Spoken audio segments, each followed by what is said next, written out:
안녕하십니까. 자본시장연구원의 김필규입니다.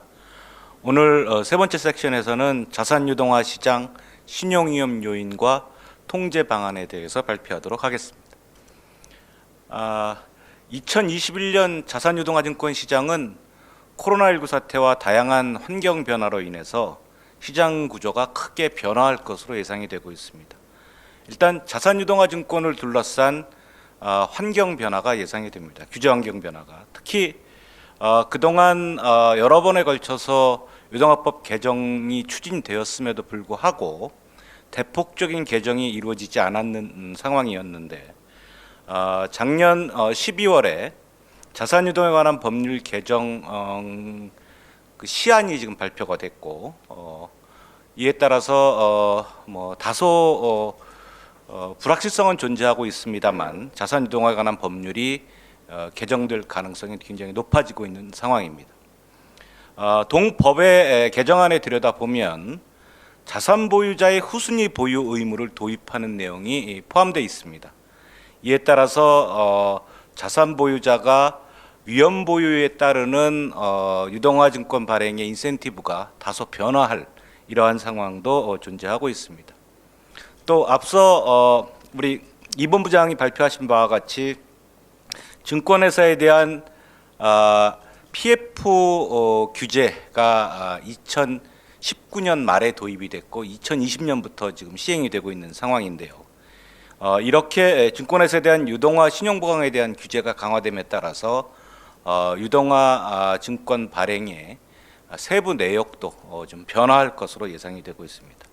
이와 같이 규제 및 환경 변화에 따라서 자산유동화 증권 시장의 신용 위험과 통제 방안도 변화할 것으로 예상이 되고 있습니다.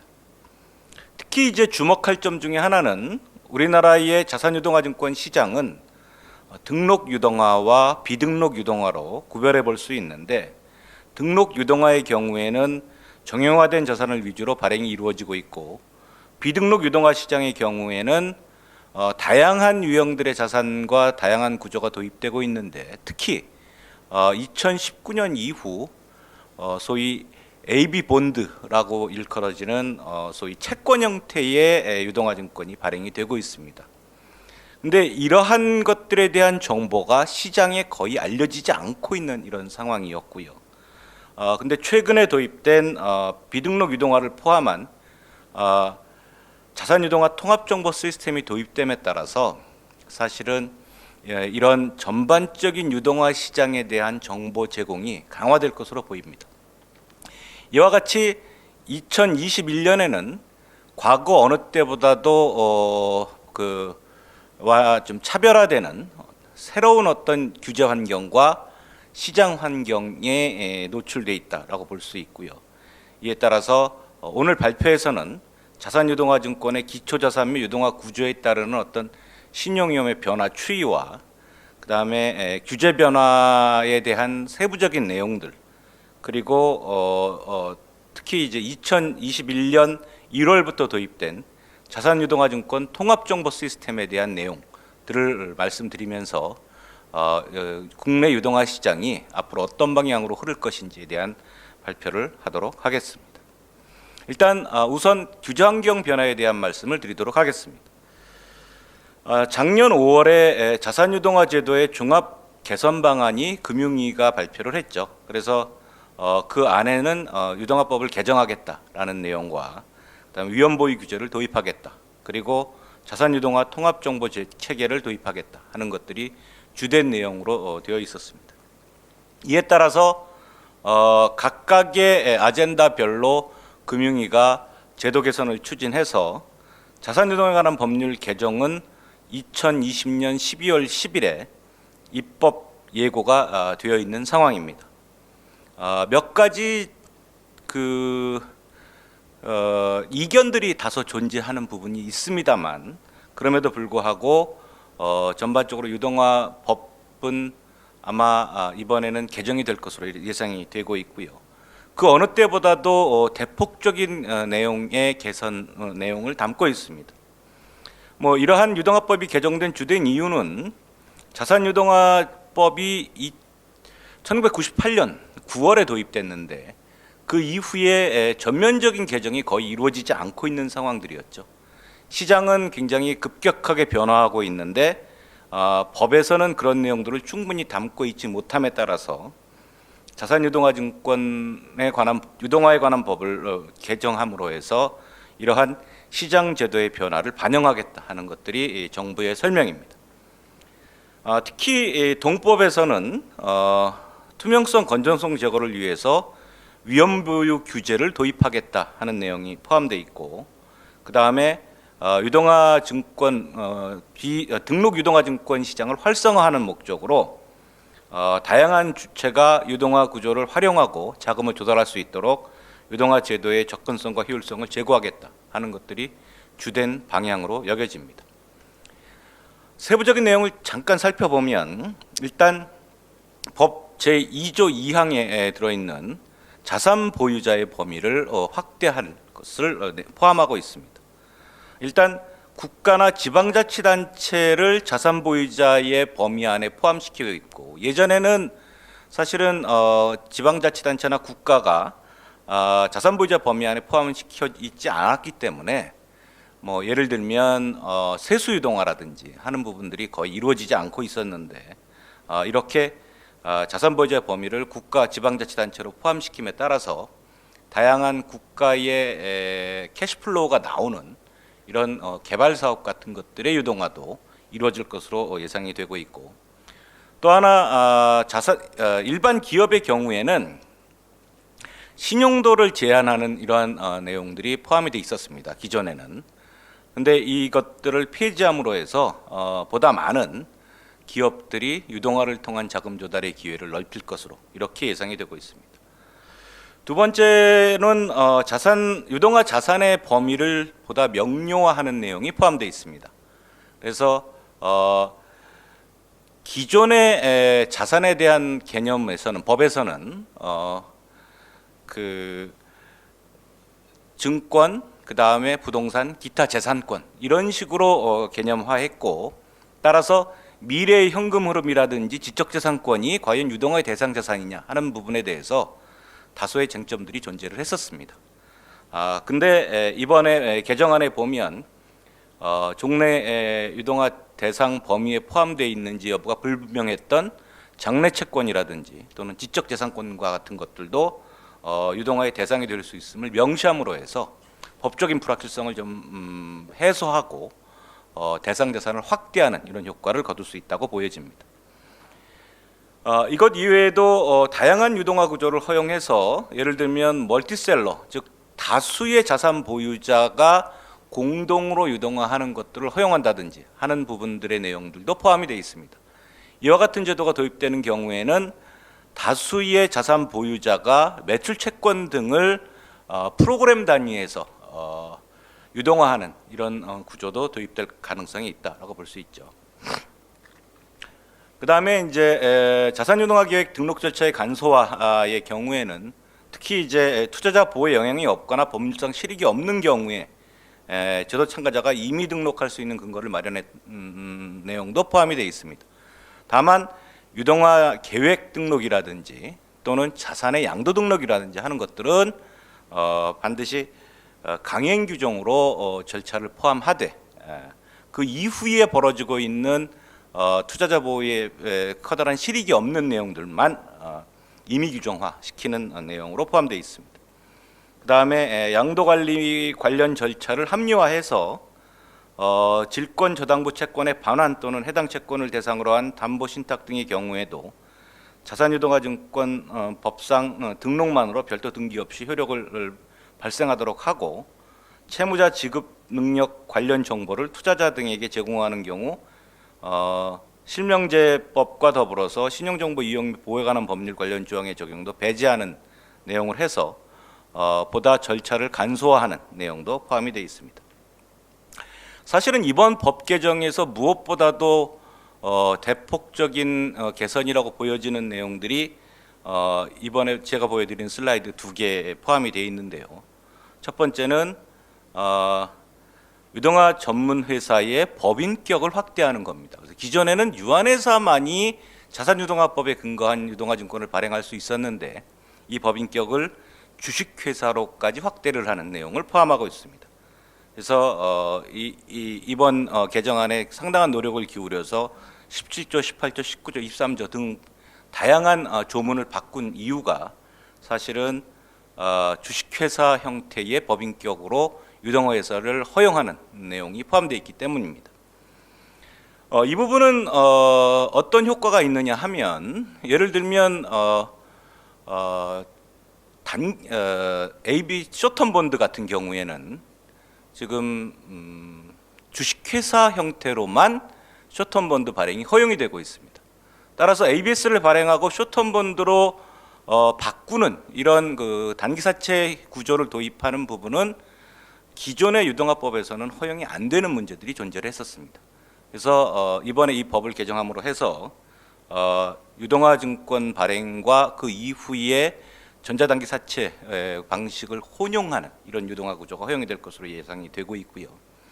또 하나 중요한 내용 중에 하나는 유동화 거래 이해상충 방지를 위한 위험 보유 규제 방안입니다.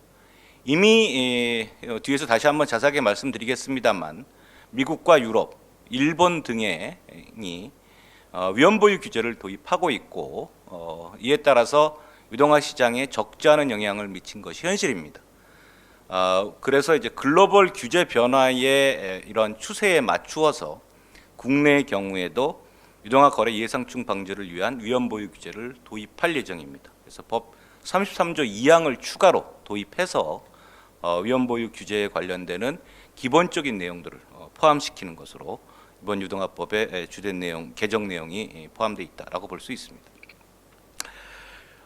유동화증권의 위험 보유 규제에 대해서 조금 더 자세하게 살펴보면 위험 보유 규제의 이슈가 된 것들은 2008년 글로벌 금융위기 과정에서 유동화와 관련되는 후순위들을 유동성을 부여하기 위해서 자산 보유자가 전부 시장에 매각을 했고 이러한 과정에서 이제 더 이상 후순위를 보유하고 있지 않기 때문에 자산을 적극적으로 관리할 이런 인센티브가 크게 줄어들었다 하는 문제가 제기되기 시작하였죠. 이에 따라서 신용 위험이 이제 투자자로 다 전가됨에 따라서 자산 보유자의 유인 불일치의 문제가 부각하기 시작을 했고 이에 따라서 위험 보유 규제를 도입해야 한다 하는 주장이 2008년부터 제기되기 시작을 했습니다. 이에 따라서 미국과 유럽의 규제기관들은 위험 보유 규제를 도입하기 위한 많은 노력들을 기울였고 미국의 경우에는 2014년 12월에 자산 보유자 위험 보유 규제를 도입했고 유럽의 경우에도 EU 커미션이 CRR이라는 것들을 제정해서 위험 보유 제도를 도입하고 이후에 2017년 말에는 EU와 유동화와 관련되는 모든 규제가 통합된 통합 유동화법이라는 게 도입되면서 여기에 포함되는 이런 절차를 겪어서 미국과 유럽이 위험 보유 규제가 완료가 됐습니다. 이에 따라서 이제 유동화 시장이 일부 발달한 다른 나라에도 영향을 미쳐서 예를 들면 일본의 경우에도 약 한 4, 5년 전에 위험 보유 규제 제도를 도입을 했고 또 우리나라에서도 크로스보더 유동화 같은 경우에는 위험 보유 규제가 없다는 이유로 여러 가지 다양한 제약이 존재하는 문제들에 직면하게 된 것이죠. 미국의 위험 보유 규제와 유럽의 위험 보유 규제는 근데 조금 구조가 다릅니다. 즉 규제 방식이 좀 다르다고 볼 수 있죠.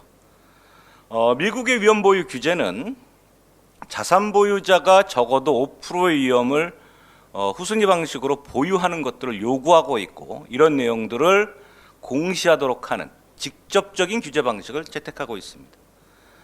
그래서 그 대신에 위험 보유의 실익이 별로 없는 이런 기관들의 경우에는 5% 위험 보유의 비율을 낮춰주거나 면제해주는 이런 약간 성긴 규제들을 도입하고 있다는 것이죠. 예를 들면 자산 보유자 5% 규제를 보유받는 기관은 뒤에서 다시 한번 보겠습니다만 정부기관, 즉 GSE라고 하죠. 모기지 에이전시들이 발행한 유동화 같은 경우에는 위험 보유 규제를 면제해주고 있고 또 다양한 자산별로 신용도가 우수하거나 혹은 위험 보유의 실익이 적은 자산들의 경우에도 위험 보유 규제를 면제해주고 있습니다. 이와 더불어서 위험 보유 방식도 수직적, 수평적, 예치금 보유 등등을 포함한 다양한 방식으로 허용되어 있는 이런 상황들입니다. 후순위 보유 면제 대상 자산들을 들여다보면 RMBS 같은 경우에는 주택저당기관이 인수된 주택담보대출을 기초자산으로 MBS 같은 경우에는 위험 보유를 면제해주고 있고요. 그 다음에 특정한 요건들, 지금 트루스 인 랜딩 액트의 요건에 부합하는 것 경우에도 위험 보유 규제를 일부 완화해주는 내용을 포함하고 있습니다. 상업용 대출의 경우에도 DSCR이나 레버리지 비율 등과 연계해서 해당 자산의 크레딧이 우량한 경우에는 위험 보유 규제를 일부 완화해주고 있고, CMBS 즉 상업용 부동산에 기초한 유동화증권 같은 경우에도 최소 DSCR이나 또는 저당권의 보유 유무 등등을 연계해서 위험 보유 규제를 완화해주는 내용을 포함하고 있습니다. 특히 주목할 점 중에 하나는 자동차 할부와 같은 상업용 자산의 경우에도 일정한 요건들을 만족하는 경우, 즉 월 납입 방식이고 다운페이가 10% 이상이고 DTI가 36% 이하인 이런 경우에는 위험 보유 규제를 면제해주는 내용을 포함하고 있습니다. 면제가 아니고 일부 완화해주는 내용을 포함하고 있죠. 다만 여기서 소유권의 이전과 관련되는 이슈가 존재하는 자동차 리스 같은 경우에는 적격 대출에서 제외되는 내용이 포함되어 있습니다. 이와 같이 미국의 경우에는 위험 보유 규제와 관련돼서 비교적 일반적인 규정을 적용하고 예외를 허용하는 이런 방식으로의 유연한 규제 체계를 도입하고 있는데, 반면 유럽의 경우에는 굉장히 강화된 규제를 도입을 했습니다. 그래서 미국의 경우는 아까 말씀드린 것 같이 직접적인 규제를 하고 이를 공시하도록 하는 방식으로 하고 있는데, 유럽은 투자자 측면에서 위험 보유 규제를 도입하고 있습니다. 그래서 자산 보유자가 적어도 5% 위험을 보유하고 있음을 확약하는 자산 유동화 증권에 한하여 투자가 가능하도록 하는 내용들을 포함하고 있습니다. 당초에는 이것들이 자산 관리 각각의 기관들, 즉 보험사, 은행, 그 다음에 자산 운용사 이렇게 규제를 하고 있다가 이 부분을 다 포괄해서 통합유동화법에 도입을 해왔는데, 자산 보유자 적어도 5%의 위험을 보유하고 있음을 확약한 증권에 대해서만 적격 증권으로 인정을 해서 투자할 수 있도록 함으로 해서 예외의 적용이 거의 이루어지지 않는 이런 매우 강한 규정을 도입을 했죠. 이에 따라서 사실은 미국과 유럽의 글로벌 금융위기 이후의 유동화 시장의 상황이 극명하게 갈리고 있습니다. 미국은 유동화 시장이 일부 회복하는 이런 모양을 보였는데 반해서 유럽의 경우에는 지금까지도 지속적으로 유동화 시장이 침체된 이런 모습을 보이고 있다는 것이죠. 따라서 국내의 위험 보유 규제의 도입도 이런 미국과 유럽의 상황들을 잘 감안해서 규제가 도입될 것으로 예상이 되고 있습니다. 법에서 나오는 위험 보유 규제의 경우에는 적어도 5% 이상의 위험을 자산 보유자가 규제하되 시행령상의 이런 보유 규제를 면제해주는 기관의 경우에는 위험 보유를 면제하거나 또는 완화할 수 있다 하는 내용들로 법에 주로 담겨 있고요. 자세한 내용은 시행령에 대부분 다 위임을 해버렸습니다. 따라서 그 다음에 또 하나가 이제 이러한 위험 보유 규제와 관련되는 내용들을 공시하도록 하는 내용으로 이렇게 법에는 와 있고요. 이러한 내용들이 이제 시행령단에서 어떻게 적용될지는 법이 개정되고 시행령이 개정되는 이런 과정에서 보다 구체적으로 나올 것으로 예상이 되고 있습니다. 그리고 이 시행령상에서 검토돼야 할 내용들은 위험 보유 요건이나 위험 보유 방식, 면제 조건 등이 이제 디테일하게 이루어질 것으로 예상이 되고 있고, 특히 이제 중요한 요소 중에 하나는 위험 보유 경감 기관 자산에 대한 내용들이 아마 시행령에 보다 디테일하게 나올 것으로 예상이 되고 있습니다. 어쨌든 이러한 위험 보유 규제의 도입은 자산 유동화 시장의 측면에서 보면 자산 보유자의 유동화 증권 발행에 관련되는 코스트를 증가시키고 그 다음에 실제로 발행의 인센티브를 좀 줄이는 그런 영향으로 작용할 가능성이 높습니다. 다만 이것들이 실질적으로 어떻게 적용될 것이냐 하는 부분은 결국은 시행령상에 어디까지를 면제해주고 어떤 자산에 대해서 구체적으로 위험을 보유하는 내용들을 강제화할 것이냐에 따라서 달라질 수 있을 것으로 보여집니다. 이상의 이제 규제 체계의 변화에 대한 간단한 리뷰를 했고요. 다음은 이제 작년도를 포함한 과거 한 6년 동안 자산유동화 증권의 신용 위험이 어떻게 변화했느냐 하는 것들을 발행 자료를 기초로 해서 말씀을 드리도록 하겠습니다. 일단 등록 유동화를 들여다보면 과거 6년간 발행에서 특히 작년도 발행을 보면 2019년 대비 약 44.9% 정도 증가한 72.5조 원의 발행을 기록을 했습니다.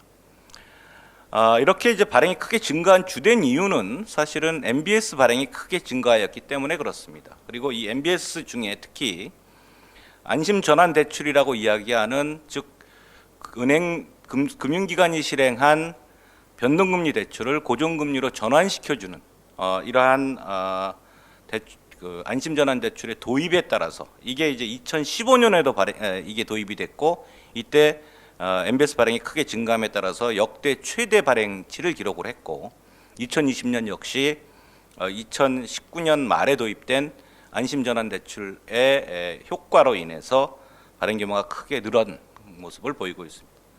또 하나 크게 증가한 부분 중에 하나는 CDO입니다. 그래서 이 두 항목을 포함해서 각각의 자산별로 시장의 발행 규모가 어떻게 되고 또 이 영향이 크레딧에 어떤 영향을 미치느냐 하는 것들은 뒤에서 다시 한번 말씀을 드리도록 하겠습니다.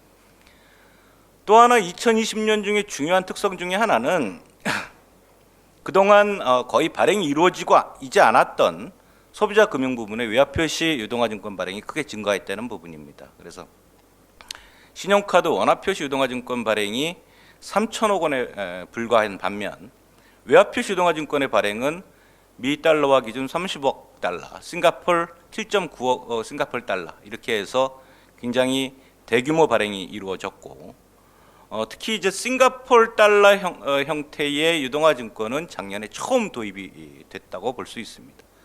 그래서 이와 같이 사실은 특히 카드사를 중심으로 외화 유동화 증권 발행을 통해서 자금을 조달하는 이러한 것들이 유동화 증권 발행에 영향을 미쳤고 또 할부금융사도 그 이전에는 외화표시 유동화 증권을 거의 발행하지 않다가 작년에는 발행을 하는 이런 모습들을 보이고 있습니다. 뭐 주된 이유는 글로벌 저금리 상황에서 조달 비용 절감이 가장 주된 목적이라고 보여지고요.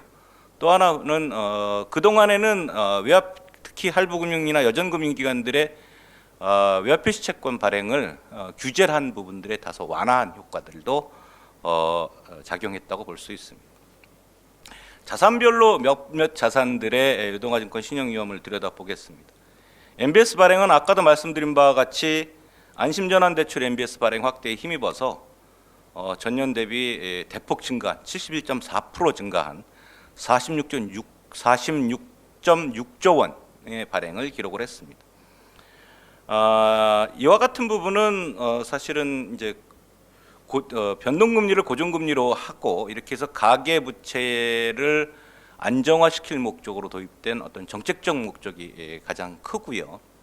실제로 이 발행 구조를 들여다보면 일부의 자산은 은행들이 되가져가는 이런 구조를 가지고 있기 때문에 시장 발행의 이펙트는 그렇게 크지 않은 것이라고 볼 수 있습니다. 다만 이에 따라서 발행 규모가 크게 늘어났기 때문에 전체 유동화 시장에서 MBS 비중은 거의 70%, 65% 정도를 차지할 정도로 높아지고 있다 하는 부분이죠.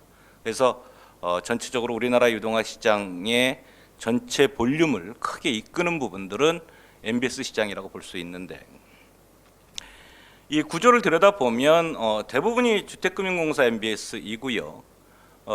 주택금융공사 MBS는 은행이 실행한 모기지를 주택금융공사가 인수하고 자기신탁 방식으로 해서 증권을 발행하면서 여기에 주택금융공사가 보증을 해주는 이런 구조를 도입하고 있기 때문에 신용위험은 거의 없다고 볼 수 있습니다.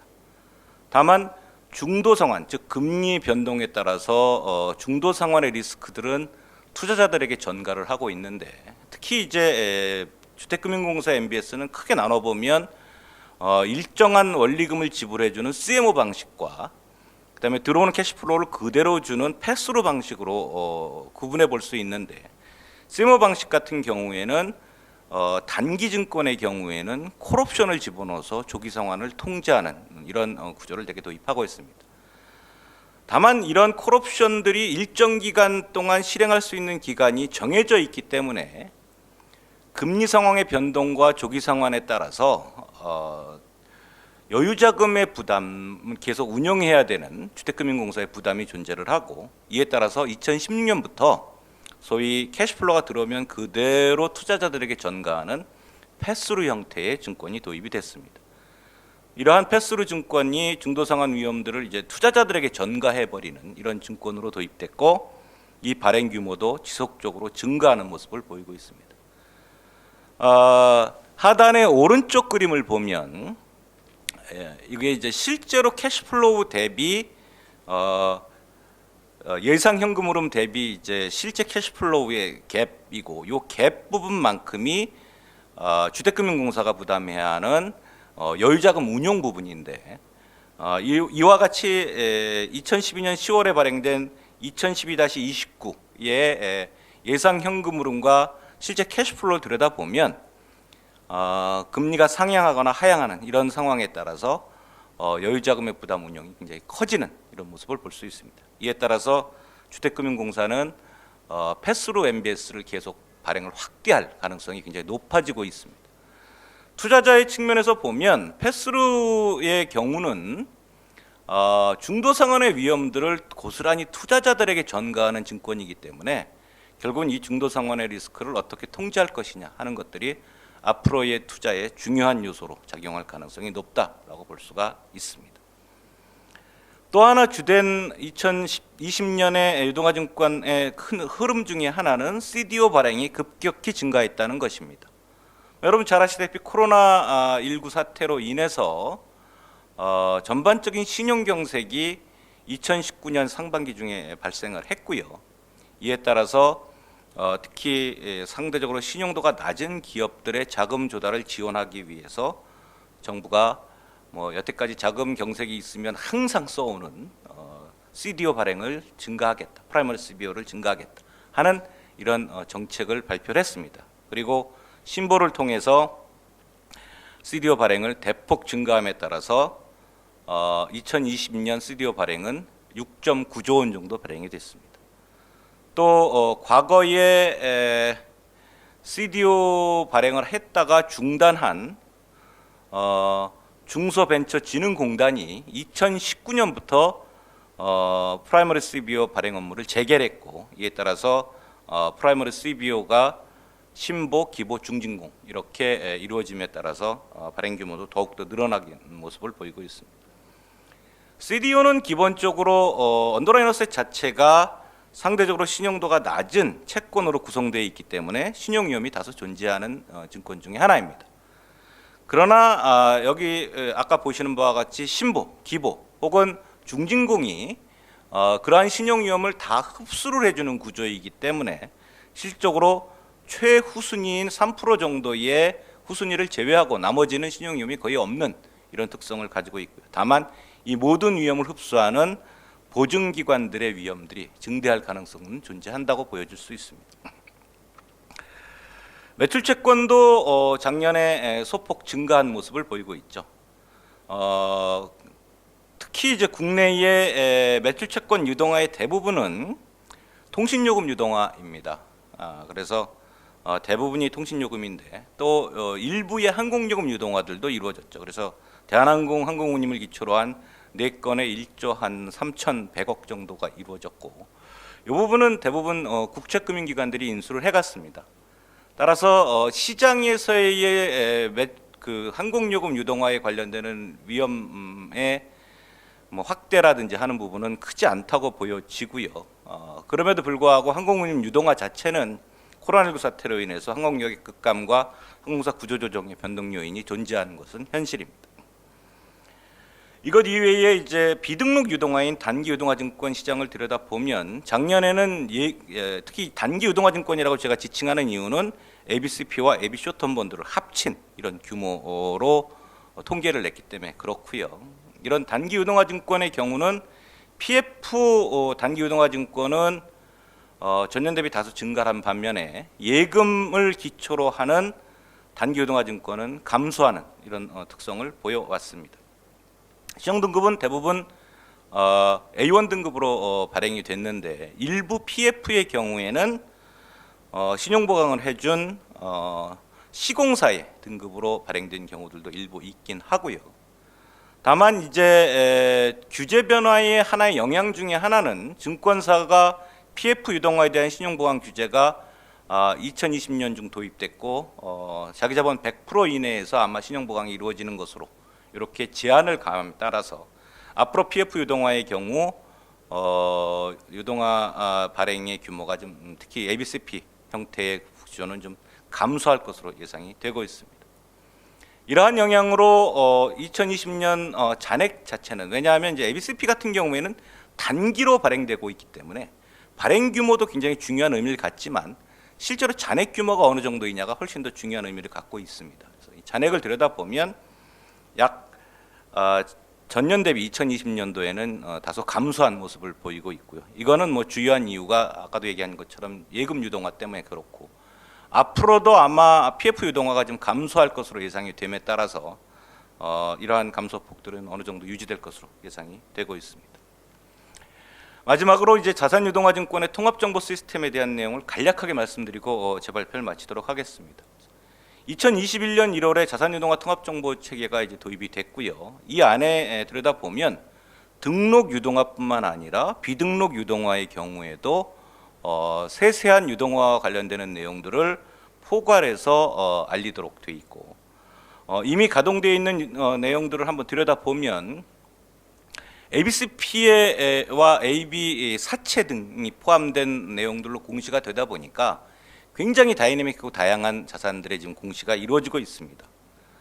여기 유동화증권 종목 검색 예시를 들여다보면 뭐 종목을 치고 물론 기간만 정해놓으면 그 기간 동안에 발행된 ABCP, AB 채권 공모 유동화증권이 다 나오고 이 안에 주된 내용이 특히 플랜 정보를 들여다보면 전체 유동화증권에 대한 정보들을 파악할 수 있는 이런 내용들이 도입이 되어 있습니다.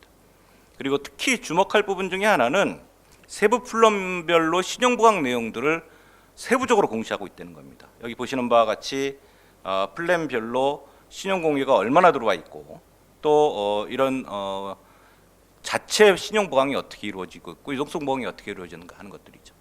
물론 지금의 정보는 2021년 1월 4일부터 발행된 유동화 증권에 대해서만 공시를 하고 있기 때문에 전체적인 시장을 파악하는 데 다소 시간이 걸리긴 합니다만 이러한 내용의 정보들이 쌓이면 실제로 유동화 증권의 투명성을 상당히 제고하고 특히 저와 같이 이제 유동화에 관심이 있는 사람들의 경우에는 시장 구조를 파악하고 이 시장의 위험도를 측정하는데 굉장히 도움이 될 것으로 이렇게 기대를 하고 있습니다. 이상의 내용을 종합해 보면 일단 규제 변화가 다른 어느 때보다 크게 이루어지고 있고 이에 따라서 유동화 자산 구성이나 또는 전체 시장에 영향을 미칠 것으로 예상이 되고 있습니다. 또 하나는 이런 자산 구성의 변화 자체가 실제로 새로운 어떤 유동화에 대한 그 수요를 촉발할 가능성도 존재합니다. 예를 들면 SOC 투자라든지 또는 멀티셀러 ABCP 같은 것들은 앞으로 좀 우리가 지켜보고 새롭게 등장할 가능성이 있다라는 부분들이고요. 또 하나 이제 남은 과제는 코로나19 사태로 인해서 특정 부문의 신용위험이 증가함에 따라서 이 유동화 시장에 미치는 영향들을 면밀히 검토하고 이러한 투자에 대한 사후 관리는 좀 필요하리라고 보여집니다. 이상 제 발표를 마치도록 하겠습니다. 감사합니다.